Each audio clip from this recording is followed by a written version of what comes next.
Hello guys, welcome to this lesson on identifying key stop hunting levels by market makers and demand supply manipulation for double top and double bottom patterns that we use in our methodology. Okay, so without further ado, let's go into understanding first the context behind swing trading, like a time frame.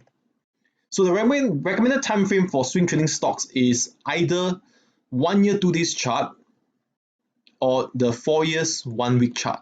Okay, so for those of you who are using Thinkorswim, which is our default trading or charting platform, okay, you will have access to the 1 year 2 days chart.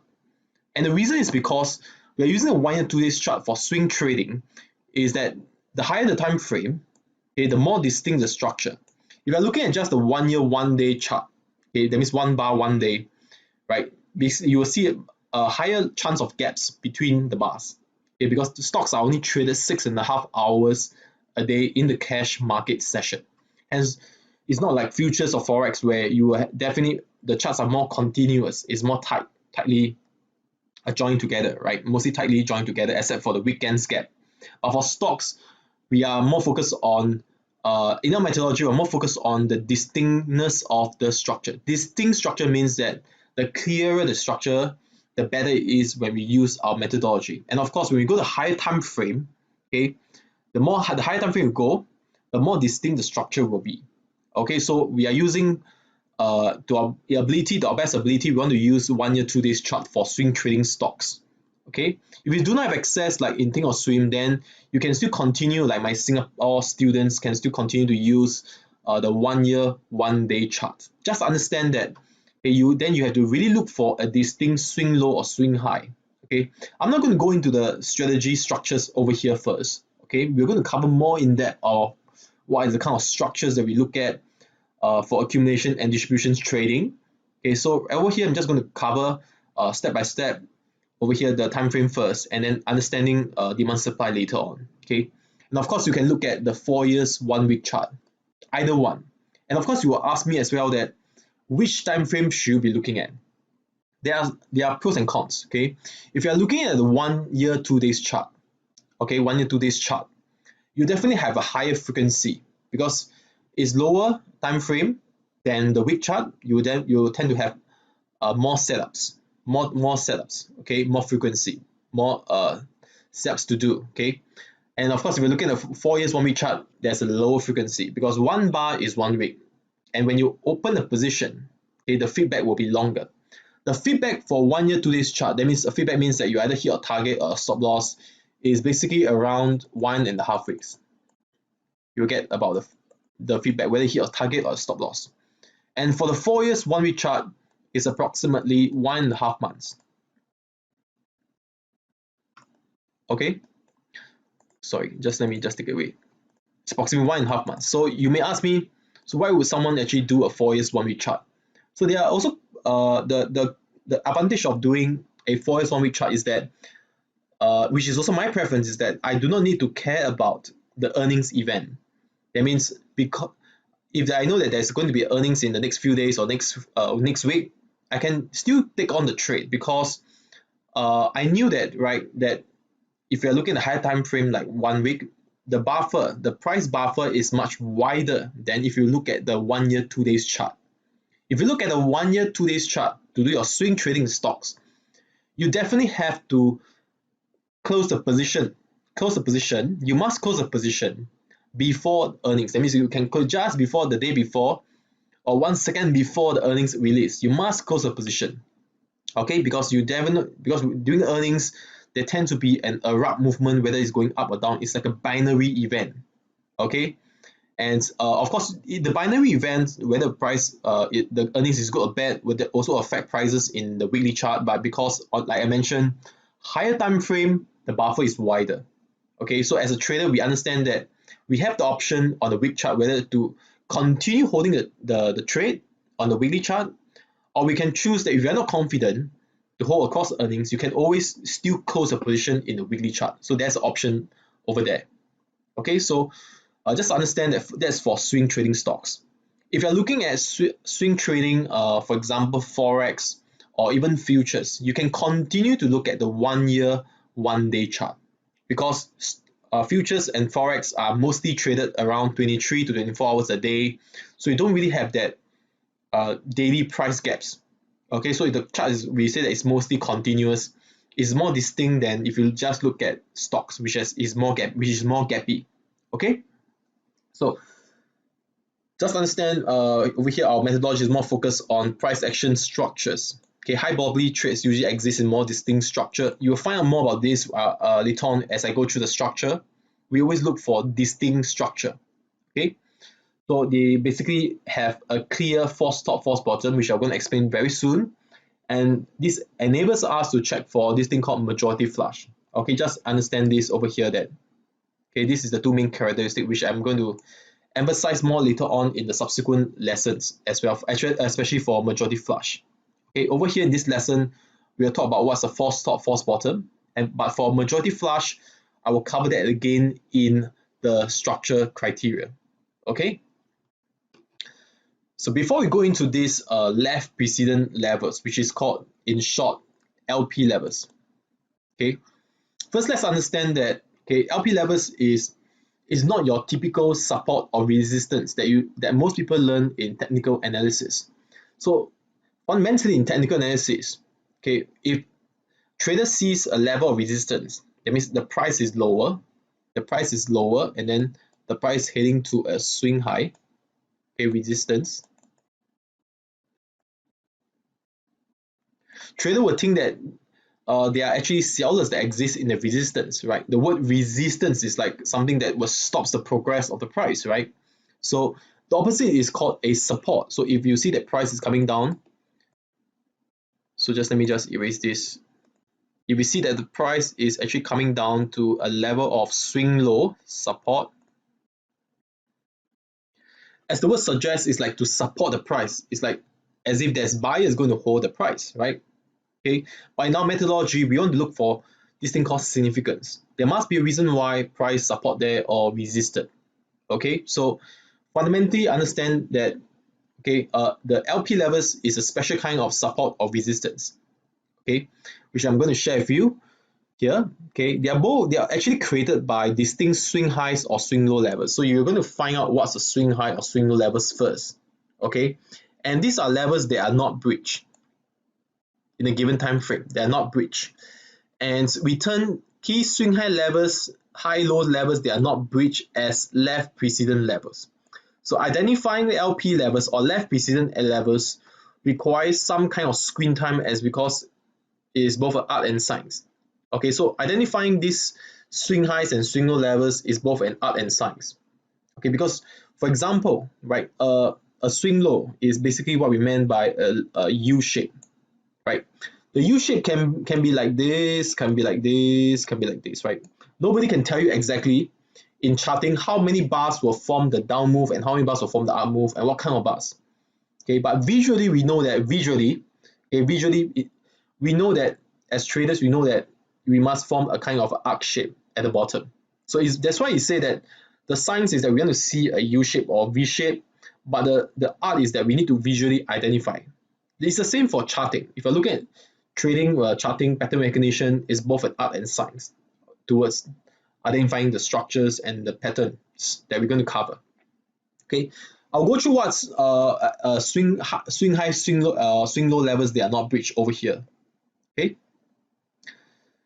so let's go into this. Swing high is basically a horizontal line created by a N shape or inverted V shape. So let's cover over here. Maybe at the top here, can you see that? Okay, is this a swing? Is this a swing high? No, because you don't really see a N shape or inverted V shape, but this would definitely be a swing high level. Agree? Because you have a up move and then a down move. Agree? Or you can see a very sharp up move and down move. This is also considered your swing high levels. Agree? Basically, what I want to see for swing high is price going up and then coming down. Whether it's fast or the arc, the is an N shape or inverted V shape. For swing low levels, is this a swing low level? Not really, right? Because there's not really a U shape. How about this? Yes, because we can see that price going down and then price going up. There's basically a U shape.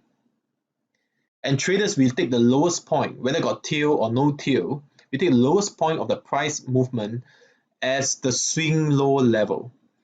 So it's the same thing here. Price goes up, do a very sharp down move and a sharp up move. We take the lowest point here. Sorry, just let me make this clearer. We take the lowest point as the swing low level. Okay, so hope you understand what's a swing high and swing low level. Okay, let's explain it over here. What do we mean by a LP levels? So let's look at this chart.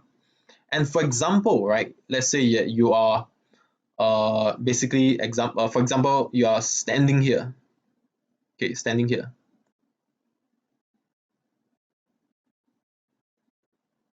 You're standing here in this chart. That means you do not know what's on the right side of the chart. Okay, you're standing here, for example. Plot out all the support and resistance level. Okay, so I'm going to plot out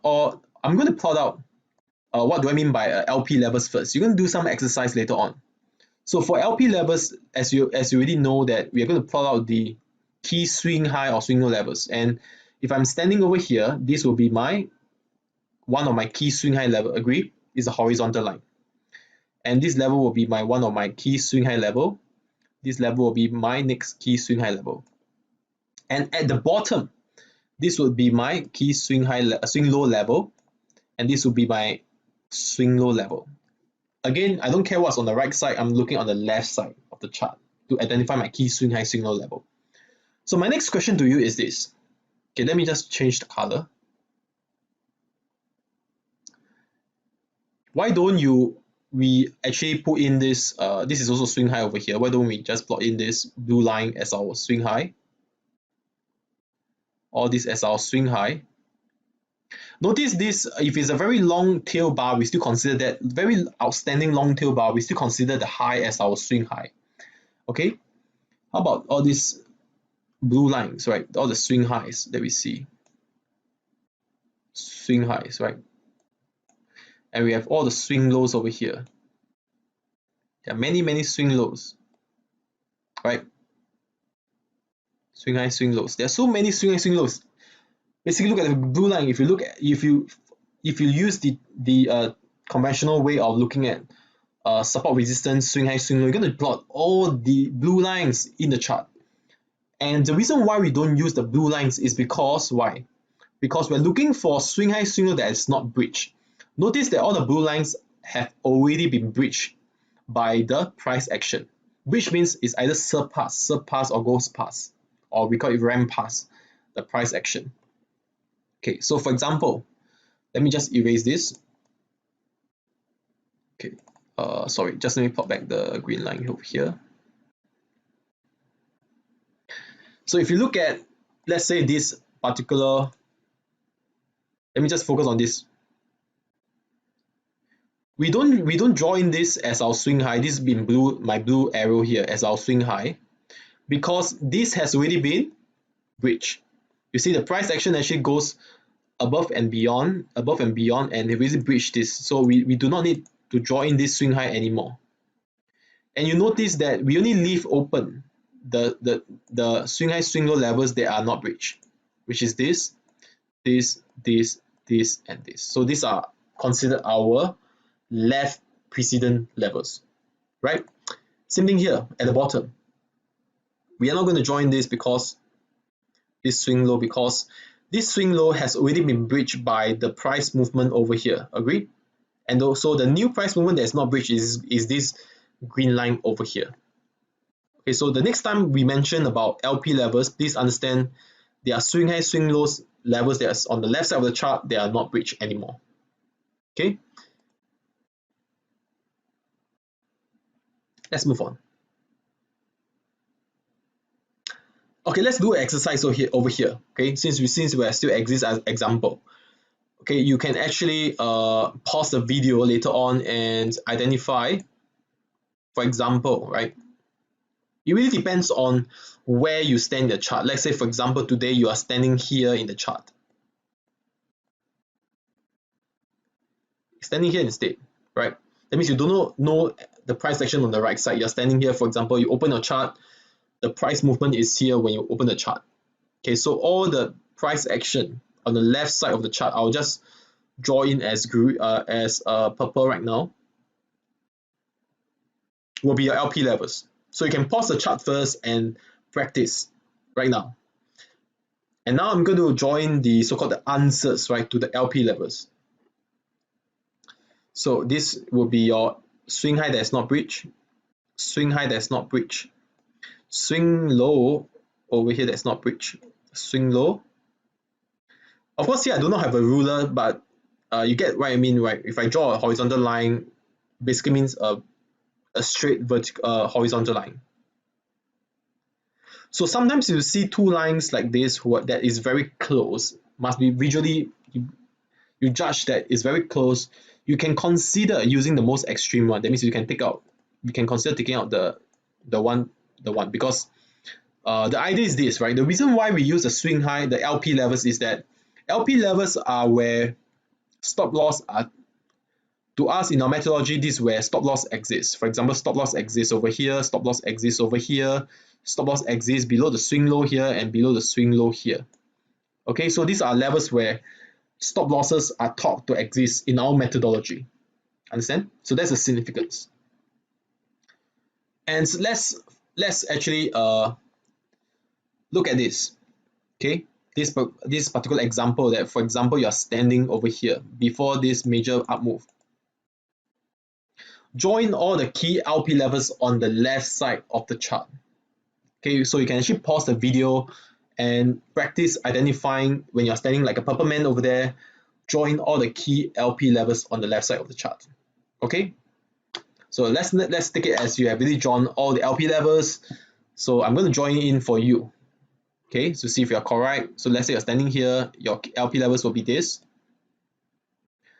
would be this, would be this, would be this, would also be the most extreme one, right? And the LP levels on the low will be this, this, and this. So I hope you have gotten this, and I will just go through a bit on the swing high. Basically, you see up move, down move, up move, down move. Okay, up move, down move, up move, down move. There's not breach. Okay, up move, down move, down move, up move, down move, up move, down move, up move. These are swing lows. Understand? Like I mentioned, it takes some practice to identify it because it's both art and science, right? Okay, so as you can see that the price action you're going to learn this basically later on in the subsequent lesson. You're going to learn this thing called the UR1 structure. This is basically a flush up. We call this a flush up to take away the stops over here. All the stops that's going congregate over there is all been taken out by the market makers. You create a very fast price movement to basically take out all the stops in rapid movement, bluffing everyone that is going to do a breakout, but everyone get trapped. And eventually, right, the price is likely to come down. Okay, so let's take a look at this particular example as well. Okay, let's say you're standing, I'll just draw in, I'll use the blue color. Okay, let's say you're standing here, join all the key LP levels. So you can pause the video right now and join all the key LP levels for this example.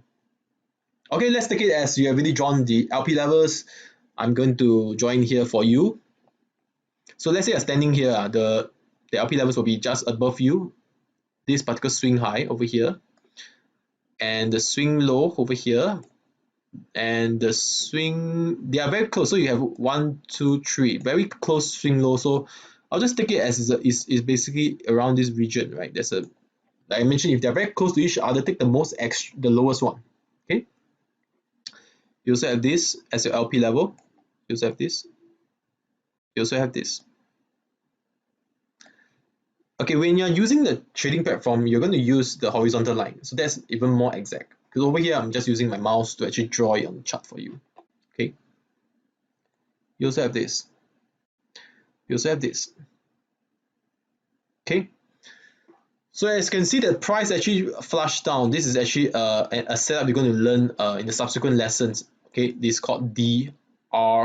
Okay, DR1 manipulation to take away the stop loss of those traders who are long. They got freaked out. Okay, the market actually tanked. They cut their losses or turn short. That's when the market may accumulate their positions over here. That's why the market rebounds, which is very typical of what the market is actually doing right now. A lot of traders, upon the sell-off, the market makers cause most of the retail traders freak out. Okay, to either because of rapid movement, they got freaked out, cut their positions, or trigger the stop loss, which means to say the market makers will turn long or will accumulate their positions. Okay, we're going to cover more about the structures, all the UR1, DR1 structures later on. Okay, as of now, the learning objective is to identifying the LP levels. Same thing here, right? In this particular example, okay, identify all the relevant LP levels based on the current market price. That, let's say, for example, you are standing here. Okay, so again, you can pause the video and practice drawing in all the key LP levels now.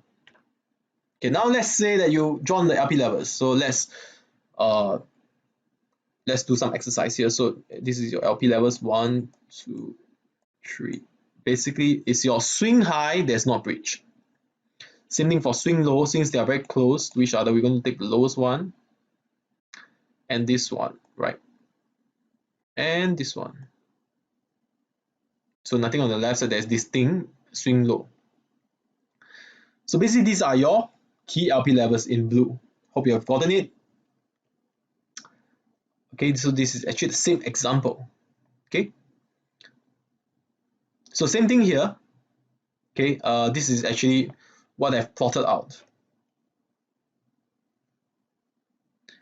And also here, join the relevant key LP levels for exercise purpose. Okay, so you can actually pause the video and join all the key LP levels right now. And let's say you have drawn the key LP levels already, and now let me just plot in for you. It's actually all written over here. Okay, all placed over here. That means, for example, you're standing at this level, right? Before the flush down. Okay, before this thing actually flush down. These are all the key LP levels. Okay, key LP levels. In blue ticks, these are all your key LP levels. And of course, this is actually an example, right, of DR1 structure again. Sorry, just let me just DR1 structure. So basically, the market flushed down, take out all the stop loss that's congregated here before you move the prices up. A classic manipulation movement. Okay. So hope you have learned what's the key LP levels, identifying key LP levels, which is the foundation of SPY trader identifying our setups later on. Okay.